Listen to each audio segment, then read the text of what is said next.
When I met Caleb at 22, I thought I'd found the kind of love people write stories about. For 10 years, he was my entire world. We built a life together, brick by brick, from quiet study nights in college to planning our future under London skies. He believed in me so much he even paid for the rest of my degree. Our families became one big family. His mom taught me to cook Persian food, and my mom shared her secret recipes with him. It all felt so real, so permanent. 4 years into our relationship, he proposed under the same oak tree where we had our first picnic. I cried so hard, pure joy just pouring out of me. We planned the perfect wedding string quartet, roses everywhere. Everything felt like a fairy tale coming true. It felt like destiny. Then came the bachelor party. He promised it would be a classy, sophisticated affair. But when he came back, something was off. There was a distance in his eyes I'd never seen before. I tried to ask what was wrong, but he just brushed it off as pre-wedding nerves. I told myself I was overthinking it. Brides get anxious, right? I tried to push the feeling down, believing everything would be fine once we said our vows. The wedding day arrived. The church was stunning, filled with sunlight, flowers, and 150 of our closest friends and family. I stood at the altar, my heart pounding in my chest, waiting for him. One song played, then another, then another. The whispers started, the happy smiles turned to worried glances. My dad squeezed my hand tighter. 2 hours passed.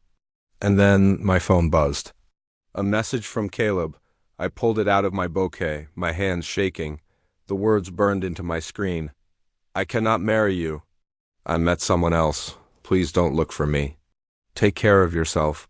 My world just stopped. My knees buckled and my dad caught me before I hit the floor. The beautiful church filled with gasps and tears. Caleb hadn't just left me at the altar. He had taken everything. Our entire savings, the wedding fund, even the emergency account we'd built together, he was gone. He had run off to America with a dancer he met at his bachelor party. He didn't just leave, he erased our entire life together. The weeks that followed were a blur of pain. I locked myself away. The wedding dress I was so proud of lay in a heap on the floor, a constant reminder of what I'd lost. My mom begged me to go to therapy. My brothers were furious, wanting revenge. Caleb's parents, utterly devastated and ashamed, insisted on covering all the wedding costs. It took months, maybe even a year, but slowly, with a lot of help, I began to piece my life back together. I got a new apartment, focused on my work, and started setting boundaries. One evening, I took everything that reminded me of him, the dress, the letters, the photos, and burned it all on a quiet beach. As I watched it all turn to ash, I felt like I was finally saying goodbye. And that's when something I never expected happened.